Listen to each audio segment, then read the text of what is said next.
This is a review of UIL News Writing. This video is helpful if you're going to be competing in University Interscholastic League competitions on news writing, or just as a refresher for the rules of news writing. And we're going to jump right in by starting with looking at the prompt. So this is what a prompt will look like. In fact, this is an actual prompt from 2015. And you can see there's a lot of information in the middle. It's telling you what category you're competing in. And then there's always this little bit right over here that tells you that you're pretending like you're a reporter for the League Town Press. It's a student newspaper for League Town High School. And it's telling you that you're going to use the information that you're given to write a news story just like you would for your high school paper. Tells you here that you can do direct or indirect quotes from all the stuff down here, and that it's also timed. You have 45 minutes, okay? Give some other instructions that you need to know. Don't write your name or your school. You're just putting a number that you're assigned during the competition. So it's important to know all that, but let's get into the meat of the prompt. These prompts start with just some general information about the school, about what's going on, giving you a rundown of facts. The issue is with this is that there are some facts that you need and that you'll want to report, and there's some that you absolutely do not need and do not need to write about. So your first task is when you're reading through this, it's good to kind of underline or highlight what you think is actual useful information, and make sure to get rid of what you think, my audience doesn't really need to know this to get the story. So that's the important thing to look at first. And then it jumps into people. What it's imagining is that the interviews have already been done. So all the interviewing, which is one of the most important parts of journalism, is already done for you.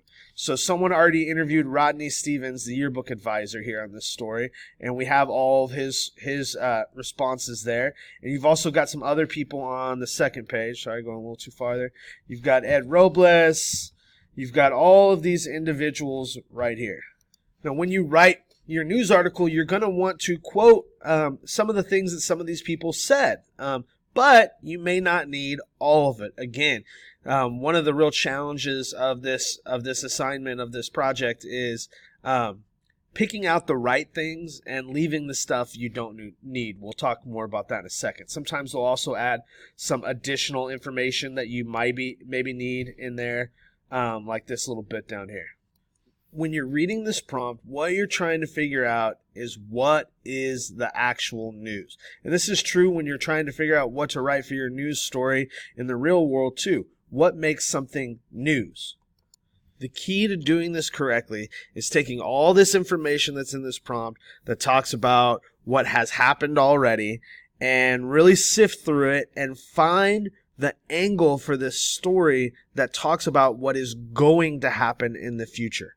So it's really easy to end up doing this whole article and writing about what already happened. And you might include some of that information deeper down in your story to give a little context. But the main thing, the thing that you are trying to focus on and pull out, is what is going to happen. That is news. What is happening right now and what is going to happen. So you must find the future angle.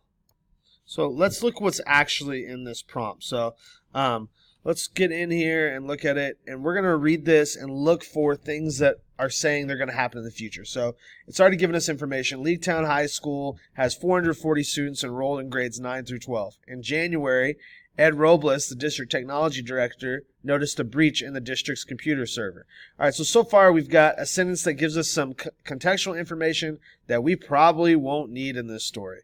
Then the second sentence tells us this thing that happened in the past that's going to be important to understanding our story, but it's not the future angle yet. So let's keep searching. The system had been hacked, and several high school teachers lost files, including tests and grades. This is all important contextual information that we will need, but it's not the future angle yet. Robles and League Town Police Department started an investigation, but so far no suspect has been named. Well, this is at least current right here. No suspect has been named. So there's a potential angle right there because at least this is going on currently and not in the past. Robles said they have several leads and expect to make an arrest within the next month. Boom. Something that's going to happen in the future. We know right now that this is a potential future angle. but there's more than one way to go and they can be kind of tricky. So let's keep reading. Because of the breach, the district is installing new security software, and all computers, including student computers throughout the district, are offline for the next 3 weeks. Uh-oh. Right here is another very relevant future angle possibility. This 3-week shutdown affects many classes at the high school, especially the computer science, web design, and journalism classes. Students are allowed to bring computers from home, but the district will not support any internet service during the 3-week shutdown. So when I'm reading this prompt and I'm comparing what we learned here about the arrest within the next month and what we learned here about this 3-week shutdown, I'm asking myself, what's more relevant to the students at Leaguetown High School? Because remember, it already told us we're writing for the Leaguetown High School student newspaper. So the question is, what's most relevant to them? And if we think about this, they're much less affected by whoever gets arrested for this problem that may or may not happen within the next month than they are by this 3-week shutdown that is going to actually affect them. So I'm thinking this is the angle we probably need to go with because it's most relevant to our audience. Okay. So as we read on, it actually starts focusing in on that very thing. So we can look here and it says the yearbook class has a 48-page deadline. A final deadline on February 27th to help the staff finish the pages. The district allowed the yearbook advisor, Rodney Stevens, to download the photos and spreads that will be used for this deadline before the system was shut down. The district will not, however, allow the students to use classroom computers. Stephen asked the superintendent to rent computers for his class to finish the yearbook. The school board is holding an emergency meeting on Friday, February 6th to vote on renting computers. Now, hold on. Here's another thing that's happening in the future. Okay, and then it adds one more piece of information from us. You are writing for the issue of the press to be distributed on Wednesday, February 4th. So what we're looking at is timing. We have information about something that may happen within the next month. Well, that's a future angle, but it's not very clear or certain, and it's a long way off. We have that they will be shut down for 3 weeks coming up. Well, that's pretty important information. But what is the most important information here? I would argue that one of the most important pieces of information is this.